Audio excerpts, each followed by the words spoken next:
Dodger Stadium.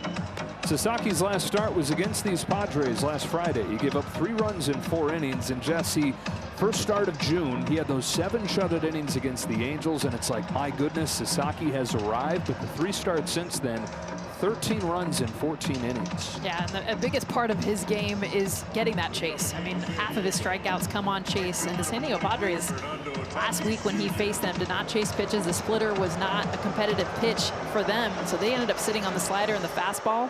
It's a huge part of his repertoire, getting that splitter in the zone. Sasaki comes home, and off we go. It is a fastball, and it's scorched to left center field. It scoots all the way to the wall. And on the first pitch of the ball game, Fernando Tatis Jr. has a double. He had his 23-game on-base streak come to an end yesterday, but he starts a new one today with a 116-mile-per-hour bullet, one of the hardest hit balls of the year. And this is what Tatis does. I know we talk a lot about only 5 home runs from Tatis Jr. The power has not been there, but you know what has throughout the season? The hard hit. You nailed it. 116 off the bat, got to the wall real quick. Just for a lot of the season, he was hitting those, but on the ground, he's gotten them up not as high as he may like. Home run total still just at 5. Here's a wild pitch from Sasaki and a terrible first 2 pitches of the day.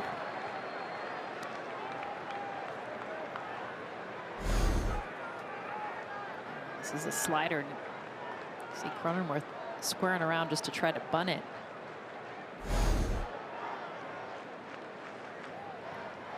So Tatis, 2 pitches into the game, finds himself at third base. Before the All-Star break.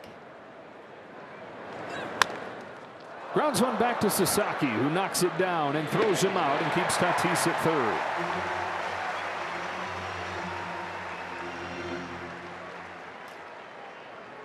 Roki says, I'm good. Dalton Rushing comes out to make sure. In the league.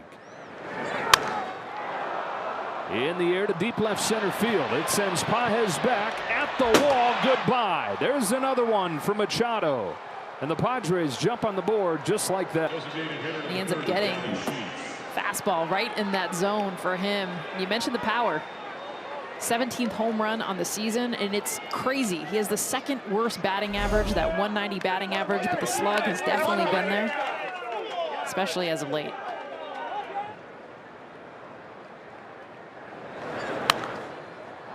Pop fly. Left side of the diamond, Rushing and Muncy. Muncy the call and the catch. Well, the best thing about that new splitter, Jess, is that he was able to throw it for a strike. It was in the zone more than 50% of the time, or close to 50% of the time in May. But his last 3 starts down below 30%, which is where that old forkball was that he's ditched at this point because he couldn't throw it in the zone. Yeah, the forkball's gone away. The splitter has come back, and you're right, 29.4% with that splitter in the zone, pretty much cut in half what he was doing before that. Fouls this one into the glove, and ultimately it's a strikeout that ends this first inning. But a 2-run home run for Manny Machado starts the scoring. Run for Manny Machado as the Padres on the board first, and Sasaki goes to work against the bottom third of the Padres lineup. Jackson Merrill to lead things off. Merrill as well. Hits this ball hard to left center field. Pages and Hernandez both back, and it is gone. Opposite field home run, and there's some of that slug they have sorely missed from Merrill and really everybody collectively. But a pair of home runs in as many innings, and it's 3-0.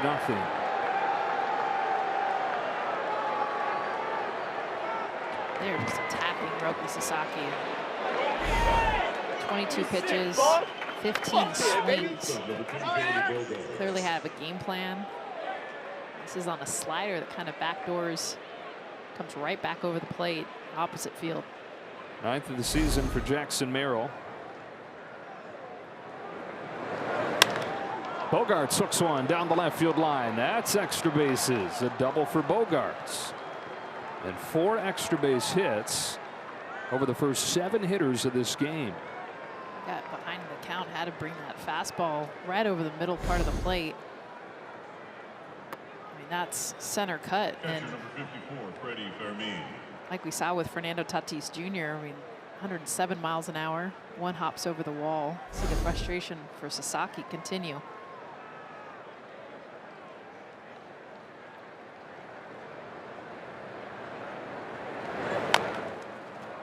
Little tapper.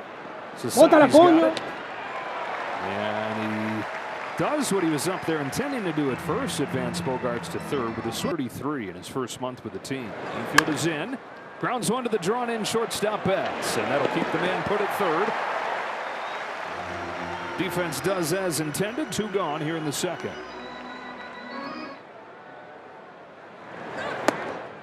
And now 4-pitch walk.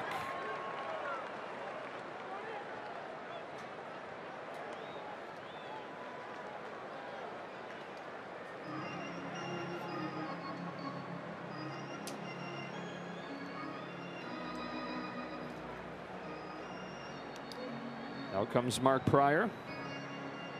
Sasaki lasted just 4+ innings in San Diego last Friday. Already 38 pitches through 1 2/3 here.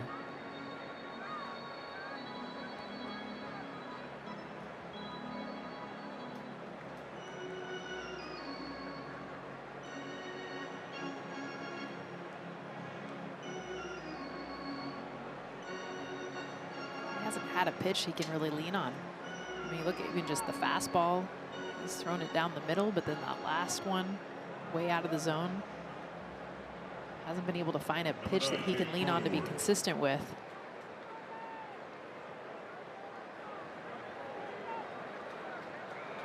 Runners at the corners, 2 outs, and Jake Cronenworth.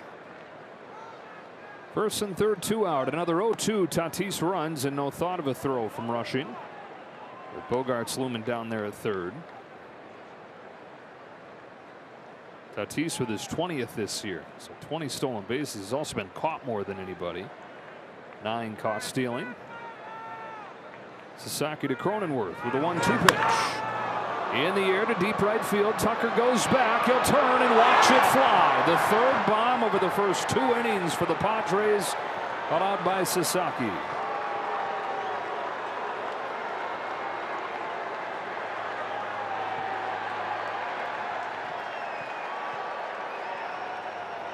A 2-strike count too. I think that's what hurts. The splitter threw it too much in the zone. When you're ahead in the count, we talked about it earlier. He threw the splitter for a strike to be able to then get the chase. He wants this pitch to be down below the zone and get that chase. And I bet Cronenworth was.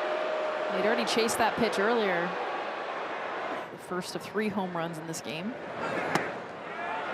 Tried to lay off and does. Hold the music, Candy. He checked his swing. So 2-out walk. Ooh.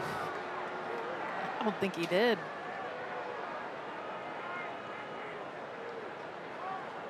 Yeah, that's.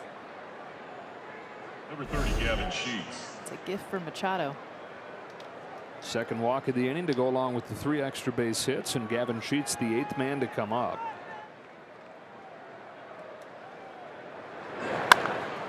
Down the line, it's a fair ball and another extra base hit. Tucker twirls and fires that ball in to make sure that Machado can't score.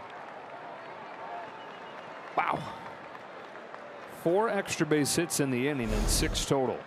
The hardest thing is with 2 strikes and chase. I mean, Sheets had shown he was going to chase pitches, and this one, another splitter left over the heart of the plate. An adjustment that he tried to make. You talked about only 2 of his 21 pitches at the splitter that he threw in his last start were not strikes. Now it's been the opposite, catching too much of the plate. But how's he going to respond? A pop fly to the shallow left field. Mookie Betts is out there, and that'll put an end to this 4-run second inning. 6-0. The Dodgers with a tall climb ahead of them.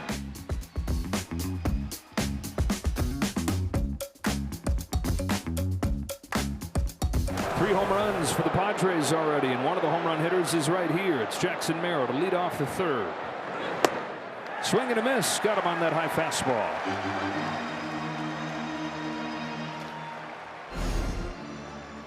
This is where we haven't seen Roki Sasaki be able to do. Put a hitter away once he gets to that 2-strike mark. Can you see that late run on the 4-seam fastball to get the chase, the swing and miss from Merrill? But Jess, you talk about it kind of feeling like a dark cloud hanging over the pot. Guy who got off to a good start. Foul tipped into the glove, and back-to-back strikeouts for Sasaki.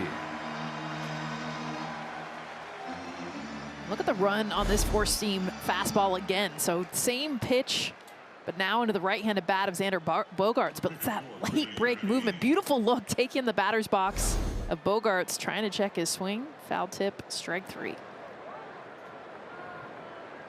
Sasaki trying to strike out the side. Instead, a fly ball hooked towards the left field corner. And it'll bounce into the seats, a double. For the light-hitting catcher Fermin, and the 7th extra base hit of this game for the Padres.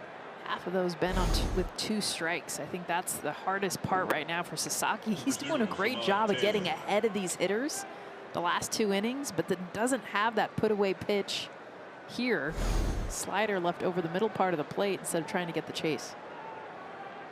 88th pitch coming here in the 3rd inning. Up the middle. Edmonds there. Even with Taylor's speed, that's the inning.